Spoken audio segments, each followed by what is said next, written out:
बिस्मिल्लाहिर्रहमानिर्रहीम। इय्याका नअबुदु व इय्याका नस्तईन।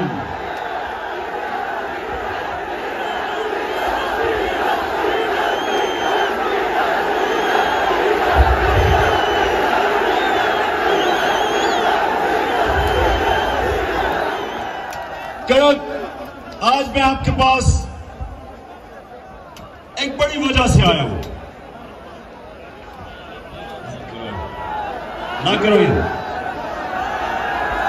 एक वजह से आया हूं कि हमारे मुल्क में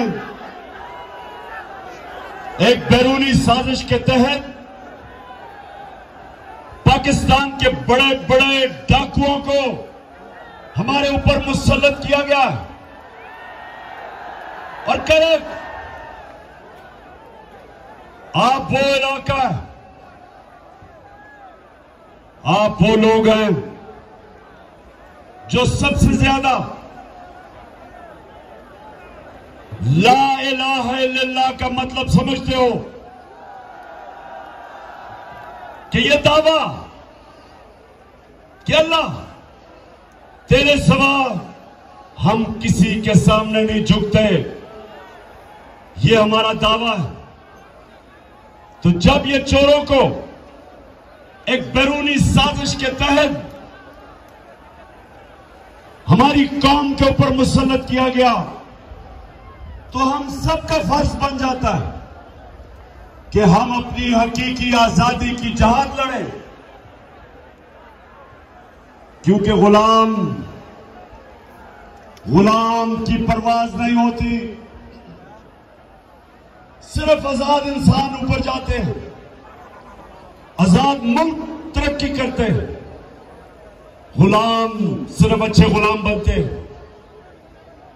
तो जो ये साजिश थी, कर इसका क्या मतलब था? इसका मकसद ये था कि इनको पुतलों को ऊपर बिठाया जाए जिनकी दौलत मुल्क से बाहर पड़ी है, जिनके बड़े बड़े महलात मुल्क से बाहर है, जिनके बैंक अकाउंट मुल्क से बाहर है, जिनकी बड़ी बड़ी प्रॉपर्टीज और महलात मुल्क से बाहर है। सारा मकसद यह है कि इस तरह के चोरों को कंट्रोल किया जाता है। जिन लोगों ने बाहर से साजिश करके आपके ऊपर मुसल्लत किया, उनको पता है कि ये उनके सारे हुक्म मानेंगे, वो एक बार से कंट्रोल होंगे। और करे कि ना भूलें कि यही जरदारी और नवाज शरीफ 10 साल जब ये पावर में थे, 2008 से लेके 18 तक, तो 400 ड्रोन अटैक हुए हमारे मुल्क पे, कबायली इलाके जो यहां से दूर नहीं है। 400 ड्रोन अटैक हुए इन दोनों के, जब ये दोनों हुक्मरानी कर रहे थे। कोई दुनिया में मिसाल नहीं, कोई दुनिया में मिसाल नहीं कि एक मुल्क की आप जंग लड़ रहे हैं, उनके लिए जंग लड़ रहे हैं, उनके लिए उनकी जंग में हम शामिल हैं, और वही हमारे मुल्क के ऊपर 400 ड्रोन अटैक करें और मुल्क के हुक्मरान चुप करके एक दफा उनकी मजम्मत ना करें, प्रोटेस्ट ना करें, एहतजाज ना करें, बल्कि उनके साथ मिलके इन्होंने हमारे मुल्क के ऊपर 400 ड्रोन अटैक करवाए, क्योंकि उनके गुलाम हैं, पैसे बाहर पड़े हैं इनके, और जिधर इनके पैसे पड़े हैं वो कंट्रोल करते हैं इनको। इसलिए ये साजिश के तहत इनको हमारे ऊपर मुसल्लत किया गया। और ये जो आए हैं, इनका मकसद मुल्क की ना महंगाई कम करना था, ना मुल्क की तरक्की करवानी थी। इनका सिर्फ एक मकसद था, एक मकसद है। नौजवानों मुझे बताओ वो क्या है मकसद? क्या मकसद है?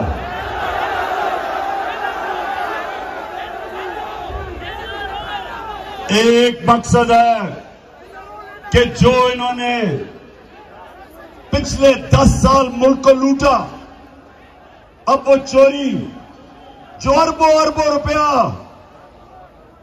रुपए के केसेस थे, 1100 अरब रुपए के केसेस थे इनके ऊपर, 1100 अरब रुपया उसको माफ करवाना था, एनआरओ लेना था, इन्होंने एनआरओ लेना था। और जिन्होंने बैरूनी साजिश की वो इनको पुतला बना के कंट्रोल करना चाहते थे ताकि पाकिस्तान को कंट्रोल किया जाए। इसलिए करक नौजवानों, आपने मेरा साथ देना है और मैंने इनका मुकाबला करना है। मेरी नजर में एक दफा ला इलाहा इल्लल्लाह आपके दिल में चला जाता है, आप कभी भी किसी की गुलामी नहीं करते। इन चोरों की गुलामी सिर्फ करने से बेहतर मर जाना है। अमेरिकनों के गुलामों की गुलामी करने से बेहतर है कि इंसान जिंदा ही ना रहे। इसलिए मैं इनका मुकाबला करूंगा। और नौजवानों, आपने मेरे साथ चलना है। हाथ उठा के बताएं मुझे नौजवानों। हाँ जी, बड़े मौके पे साउंड गया। नीचे आ जाओ, नीचे आ जाओ, गिर जाओगे। अच्छा सुनो, करक। अच्छा, किसी ने अपने मोबाइल फोन के ऊपर वो जो क्राइम मिनिस्टर शहबाज शरीफ की टेप सुनी है? अब ये जरा मैं अपनी कौम को बताना चाहता हूं कि मेरा मौला अल्लाह सच का खुदा है, अल हक है। उसका वादा है कि थोड़ी देर के बाद थोड़ा सब्र करना पड़ता है, लेकिन सच हमेशा सामने आता है। अब वो क्या चीज उसमें टेप में आई? इसमें 3 चीजें खास तौर पे सामने आई। पहली चीज कि मरियम का दामाद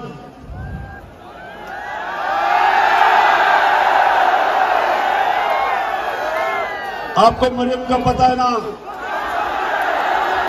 उसकी जो खास क्वालिटी है, उसकी एक क्वालिटी क्या सबसे ज्यादा? सच नहीं बोला जाता उससे। लंदन को छोड़ो, पाकिस्तान में भी बेचारी की कोई प्रॉपर्टी नहीं है। अब वो अपने दामाद के लिए, ये जरा गौर से सुने कर, अपने दामाद के लिए हिंदुस्तान से पावर प्लांट की मशीनरी पाकिस्तान इंपोर्ट करवा रही थी। आधी आ गई है और आधी सिफारिश कर रही है कि वो आधी मशीन भी मेरे दामाद के पास ले आओ, क्योंकि उसके पास भी लंदन तो छोड़ो, पाकिस्तान में भी बेचारे के पास कोई प्रॉपर्टी नहीं है। तो इससे 2 चीजें सामने आती हैं। एक, नाजायज काम कर रही है, आते साथ ही इक्तदार के जरिए जात को फायदा करवाना, इसको करप्शन कहते हैं। करप्ट नौजवानों, जब भी कोई भी इक्तदार में बैठ के अपने जात को फायदा करवाता है, इसको करप्शन कहते हैं। आप इक्तदार में आके अपनी जात को फायदा नहीं करवा सकते, आप अवाम का फायदा करवाते, अपना नहीं करवाते। तो सबसे पहले तो अपने दामाद का फायदा करवाने के लिए हिंदुस्तान से मशीनरी इंपोर्ट कर रही है। इससे ज्यादा बड़ी चीज कि हमने हिंदुस्तान से तजारत बंद क्यों की थी? मेरी हुकूमत ने की थी। क्यों की थी? क्योंकि हिंदुस्तान ने इंटरनेशनल कानून तोड़ा, यूनाइटेड नेशन सिक्योरिटी काउंसिल की रेजोल्यूशन के खिलाफ जाते हुए कश्मीरियों का जो स्पेशल स्टेटस था, स्टेटहुड, 5 अगस्त 2019 को उन्होंने वो खत्म कर दिया। उन्होंने कश्मीरियों का जो हक था कि वो अपनी जिंदगी का फैसला करें रेफरेंडम या प्लेबिसाइट के जरिए, ये यूनाइटेड नेशंस सिक्योरिटी काउंसिल ने कश्मीर के लोगों को हक दिया था। ये इंटरनेशनल कम्युनिटी ने कश्मीर के लोगों को हक दिया था कि वो फैसला करें कि वो हिंदुस्तान के साथ रहना चाहते हैं या पाकिस्तान के साथ।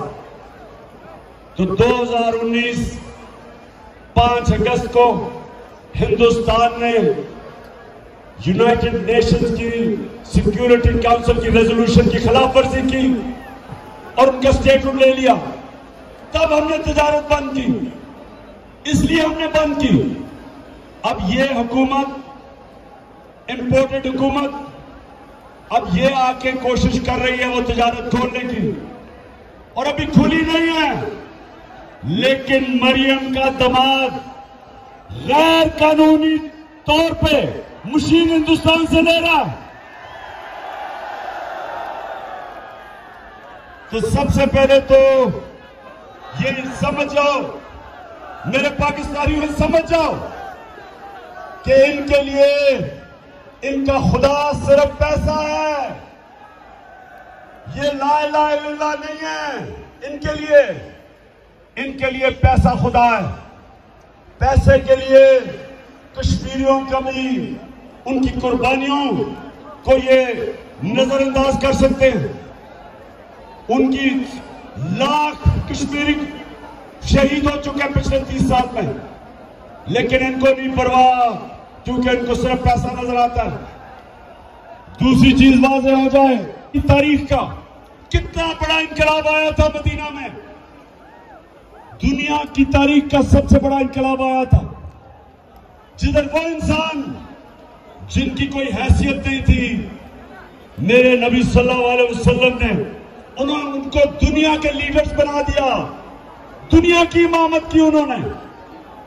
2 सुपर पावर्स उनके सामने घुटने टेक गई। ये तारीख का हिस्सा है, और इसलिए अल्लाह उन्हें कहता है कि उनकी जिंदगी से सीखो। और इसलिए मैंने रहमतुल आलमीन अथॉरिटी बनाई, ताकि स्कॉलर्स हमारे बच्चों का निसाब उसमें सीरत नबी सिखाएं, ताकि हमारे नौजवानों को पता हो कि वो इनकलाब क्या था, कैसे उन्होंने ज़ेन बदल दिए। फिक्री इनकलाब था कि इंसान बदल गए। जो मौलाना रूमी कहता है कि जब अल्लाह ने तुम्हें पर दिए, क्यों जमीन पर रींग रहे हो, क्यों चूटियों की तरह रींग रहे हो। मेरे नबी सल्लल्लाहु अलैहि वसल्लम ने इंसानों को पर दे दिए, सब अजीम लोग बन गए, जो उनके इर्द गिर्द थे लीडर्स बन गए। और ये हुकूमत आके वो रहमतुल आलमीन अथॉरिटी बंद कर दी। इनको शर्म आनी चाहिए कि हम अपने लोगों की तरबियत का हुक्म है कि अच्छाई का साथ दो और बुराई के खिलाफ जहाद लड़ो। और इसलिए इंशाअल्लाह जब वापस आएंगे हम ये रहमतुल आलमीन अथॉरिटी को फिर से खड़ा करेंगे और अपने नौजवानों की तरबियत करेंगे, ताकि मेरी कौम दुनिया की इमामत करे, दुनिया के लीडर्स बने। कड़क मैं आपके जज्बा और जुनून को आज सलाम करता हूं। माशाअल्लाह, इस दोपहर की गर्मी में जिस तरह आपने, जिस शऊर से आपने मेरी बात सुनी, मैं अभी भी याद कर रहा हूं कि 4 साल पहले भी मैं आया था, तब भी मुझे एक बाशऊर कड़क के नौजवान नजर आए थे और आज भी मुझे नजर आए हैं। मैं आपका शुक्रिया अदा भी करता हूं, आपको सलाम करता हूं।